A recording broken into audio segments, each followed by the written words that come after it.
Welcome to week 3 of LEA 101. Here's your guidance for the week. As always, I will post a link to the written version below as well if you'd rather look at that copy, or it may contain some additional information for you. We're going to talk about politics in law enforcement here this week, and police departments really can't be separated from politics. After all, they are a part of the government, and government is partially political. Departments are parts of certain jurisdictions, whether that be the federal government with the FBI, state, such as the Illinois State Police, or county, such as the Wayne County Sheriff's Department, or local, such as the Seattle Police Department. Each level serves some sort of political entity, whether it be Congress, a board, a city council, the mayor, etc. And because of this, it is good for a law enforcement administrator to have an understanding about the political process. Law enforcement is part of a democracy, and it's as odd as it seems to some, due to that fact, the police have the power to restrict freedoms within that democracy, which is one of the penultimate powers that you can have. So one of the central ideas presented, for example, in training to Iraqi police in the closing months of the conflict there by American police. American police officers actually went over there and did some training, is that of democratic policing. Scalance notes in his work that the democratic policing process is kind of unique as compared to other nations. In the United States, law enforcement is really mostly a local endeavor, and in other countries, that's not the case. It's more frequent that the police are controlled at the national level. In the United States, this is more delegated to the states, and the states then delegate it to the municipalities. And there are, of course, some federal agencies.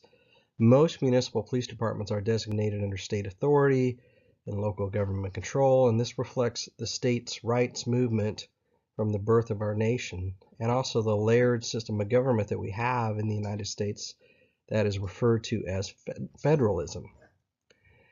States also designate training requirements through what are commonly called post officer standards or training, or post boards, or some similar acronym. Every state has their own system.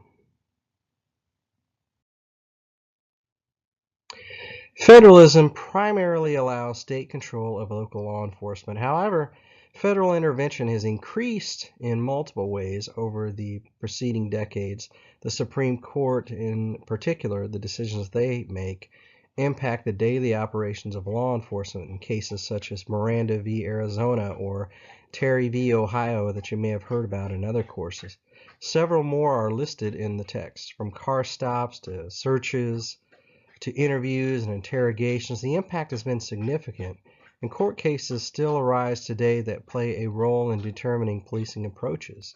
Additionally, all levels must be involved in law enforcement for maximum success in important issues like homeland security, for example. Local police departments, they generate far more leads regarding domestic terrorist threats than national law enforcement, simply based upon sheer numbers. There's a lot more local law enforcement officers than there are federal officers. So in order to keep up with these threats, it has to be a combined effort. Local government plays a strong role in policing, and departments reflect the style of the government that is present for each locality. Some cities are most heavily influenced by the mayor's position based upon the charter form of government that they have, and the mayor in these cases may select the police chief with council approval. Obviously, in these instances, the mayor can impact police operations to a great extent just simply based upon who he or she selects to be the chief. But more common today that we see is a city manager form of government. So in this type of arrangement, a professional city manager runs the operation of the jurisdiction with direction from a council and mayor. So they kind of serve at the pleasure usually of the city council. The police chief works for the city manager. So the city manager provides a bit of a buffer between the chief and the council. And so it provides a little bit of a layer away from politics. Political influence is still possible, though, in a less direct way, as again, the city manager serves the council, so there can be some influence that way.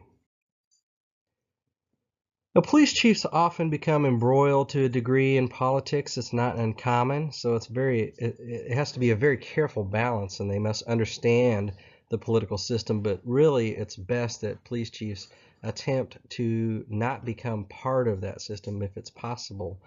Police chiefs serve an average of 5 years, not a very long tenure. Some states have some protections, such as my state, which has a just cause statute and also exists in Illinois. Basically states that chiefs can't be terminated without cause. So that gets rid of some of the political meanderings that occur in firing chiefs just because of political reasons. But it's still a precarious position due to that potential political interference that can occur. A 5-year number that we just talked about too may also be influenced by the fact that individuals often become police chiefs toward the end of their career, so they may not have a lot of years left. Still, there's concerns about retaining their jobs, and that can stifle creativity due to a fear of rocking the boat and having some sort of failure. There are sheriffs and elected chiefs who are in a different position entirely because they're elected, and sheriffs don't have to worry as much about political interference from others, yet they have to worry about political issues themselves. So they have to do things like campaign and please the voting populace. So additionally, they must also please their party. So they may be Democrat, Republican, Libertarian, whatever it may be, out of fear that this party may select a different candidate in future political terms.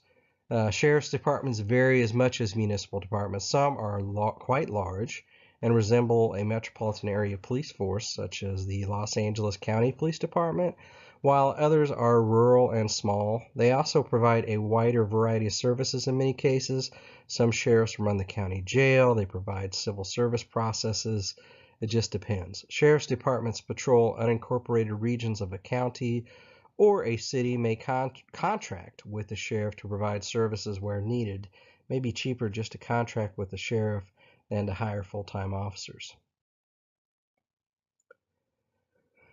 External influence wise, in some jurisdictions, there is a citizen oversight board established. It may be for review or advice, that sort of thing. Review boards may review a wide variety of policing issues, such as policies, disciplinary matters, or even budgetary expenditures. First Review Board was established in 1948 in Washington, D.C., so they've been around for quite some time. Its purpose was to review complaints from the public filed with the Office of the Chief. That information is from Furtick, Rojek, and Alpert. The degree of their power depends upon the authorization provided. In some jurisdictions, they have a great deal of input and oversight. In others, though, they merely provide input and are given reports of current issues in the agency. Audit functions may also be provided by either citizens or, in some cases, paid advisory organizations.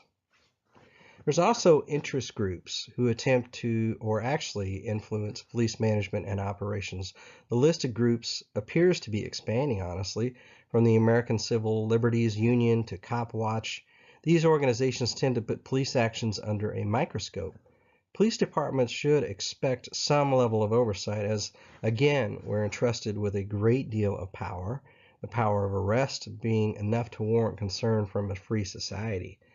Police administrators grow to be at odds sometimes with these groups when they feel that the bounds have been overstepped or evaluations of police behavior are not based upon proper consideration of the facts. Now we'll move on and talk a little bit about planning. Decisions basically is what we're talking about. They're best based upon sound information. So the better the information, the better the decision. And planning is also based upon that information and those decisions. Police chiefs are also selected based upon consideration of the level of experience they possess regarding decision making, regarding complex law enforcement issues. Think about it. A police chief may have to have an understanding of the decision-making process that goes into a proper vehicle stop for a disciplinary matter or in judgment of an officer's conduct, or the process to use to decide which multi-million-dollar radio system to purchase. There's a lot of different diverse decisions that a chief has to be prepared to make. One theory of decision making presumes that individuals make decisions based upon monetary incentives, or what they call a rational model. Rational actors do not necessarily examine all possible alternatives, but may merely search until they find a solution that meets a certain acceptable level, what they call satisficing. That's from LEA. This does not apply well to police management, though. Obviously, as police departments nor police officers are not really motivated by money alone, but it's a much more complicated. Lindblom also has an incremental model, which calls for small steps in decision making based upon research of past successes and failures. This method does seem more realistic and more applicable, in my view, to law enforcement administration. There's also the heuristic model. It strikes many as plausible. Simply speaking, it is based upon somebody's gut feeling. And while that sounds simple, consider that gut feelings are based upon one's background and experience, which could be pretty extensive. And it is likely that most administrators in law enforcement use kind of a mix of these different approaches, or maybe some other factors entirely. Sometimes consideration is given toward a group approach to decision making. It's not necessarily appropriate in quick emergent situations that law enforcement may face, such as hostage situations or that sort of thing, but it may work well when there is more time available and that input is helpful.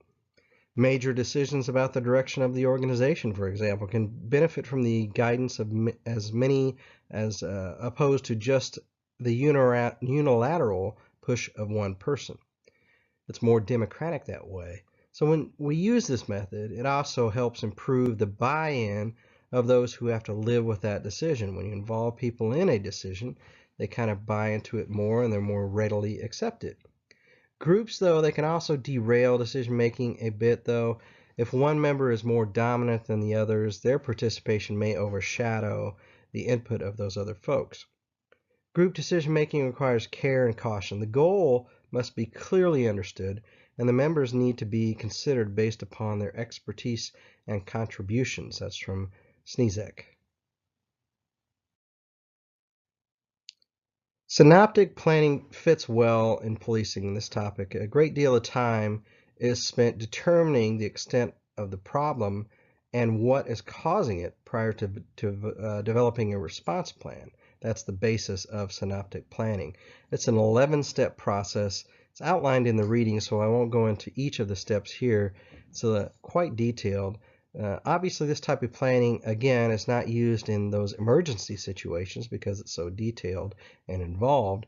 It's more appropriate for large-scale decisions that we are looking at for the future, such as incident plans or major purchases, that sort of thing. Critical thought is a very important part of the process, including setting goals and determining courses of action. Critical thinking, again, is looking at things from a variety of different perspectives and points of view. Strategic analysis, part of synoptic planning, a core component of this approach is the development of suitability studies. Under this method, each element is examined to determine the potential outcomes that may result. A feasibility study may accompany this. Simply put, some ideas sound really great, but when we look into it, they really can't be accomplished, particularly where we have public budgets concerned. You know, we only have so many dollars that we can spend, and what shakes out in the end may not be the best approach. In consideration of the budget, a cost-effectiveness analysis may also need to be conducted. So planning is not as simple as it seems. It's a little bit more detailed.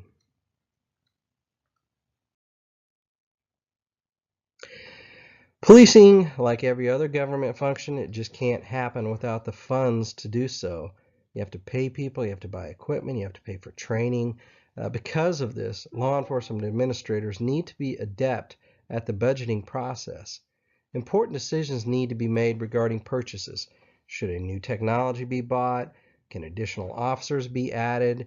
Where can significant cuts be made? All of these are possibilities that a police chief may have to face. Law enforcement has always been somewhat of a secure job, but we learned during the recession that started to change. Police layoffs were almost unheard of prior to around 2008, 2009, and suddenly cities as big as Detroit, Michigan, and Stockton, California faced this reality. In my jurisdiction where I worked at the time, we avoided layoffs, but we had to make some tough choices. We had to make some cuts in equipment, cuts in training. We actually implemented furlough days where people were not paid. While things have improved since then, it is still important to approach budgeting conservatively to preserve jobs and to maintain the levels of service expected. And the economy tends to ebb and flow. And at some point, it wouldn't shock me at all if we are faced with those types of cuts and decisions again. Police chiefs struggle with budget appropriations. Sheriffs use their elected or political status to achieve gains where possible, according to LaFrance and Placide. And police departments, they draw their budgets from their jurisdictional taxes, primarily. They compete for resources with other parts of the jurisdiction, such as the fire department, streets and parks, and things of that nature. Assistance may come in the form of federal, state, or private grants, which we'll talk about more. Fiscal years outline the time period for each budget. The federal fiscal year is usually October through September. It's common for fiscal years to also run from July through June in certain jurisdictions too. They tend to avoid the calendar year because it's kind of hard to do a lot of budgetary planning during the holiday season in December, so it's more common to see budgeting in the middle of the year. As a new budget year approaches, there's a whole lot devoted to preparing to make a case for the budget needed to run the police department. It's where politics may come in. Chiefs have to decide whether the climate politically is susceptible to asking for more, or if they should tighten their belts, or if they should just present a flat, non-changing budget. A lot depends upon what's going on at the time. These decisions are based upon a knowledge of the tax revenues, what the governing body, like the city council, will vote to pass. Large capital expenses need to be justified before both the city manager and the council. Can the agency justify, for example, the purchase of an armored vehicle? After it's all approved, the next step is to proceed through the budget year and expend the allotted budget, and also keep track to make sure you don't go over budget. There's different types of budgets that are used. The line item is the one that we see the most, but there's some other types. The program budget divides monies between different programs as opposed to departments. So if you look at that from a policing point of view, you might have the DARE program, or traffic enforcement, or administration. Each program basically has a goal, and the budget aligns with the accomplishment of these goals. Performance budget has evolved into performance-based budgeting and wraps all of these systems, and also includes objective measures to determine if program goals and objectives are being met. Reports regarding the status of the budget objective accomplishments are provided on a recurring basis, usually about every quarter. You also have zero-based budgeting, and it is the most cumbersome method, but also the most thorough review of where monies are being spent. Essentially, this starts with a zero budget every year, and every year each expenditure must be reapproved. So you're kind of resubmitting what you're doing, and you have to justify it. Kind of unpopular method because it takes so much time to complete. You'll often find budget systems, they tend to be a mix of all of the above varieties. You may find performance-based elements, line items, and even some zero-based principles applied to parts of a budget. I said I'd talk about it a little bit more, and we'll talk about grants. Budget funding comes almost entirely from tax revenues. However, grants do exist that tend to supplement those budgets. You have things like block grants. These are pretty flexible. They allow agencies to use funds for a wide variety of different types of expenses. Categorical grants define the purpose that they can be used for, like domestic violence or narcotics, for example. And you also have asset forfeiture. This involves the seizure of money used for criminal enterprise, and usually that's drug trafficking. Asset forfeiture is not really a grant. Some states limit the amount of seized money or redirect it to other purposes like education. Citizens or organizations also may contribute to police departments from time to time. These are some of the sources used. They are also listed in the written copy that you can find below. And if you have any questions, as always, I encourage you to please let me know at my email address. And I hope you have a good unit, and we'll see you in the discussions.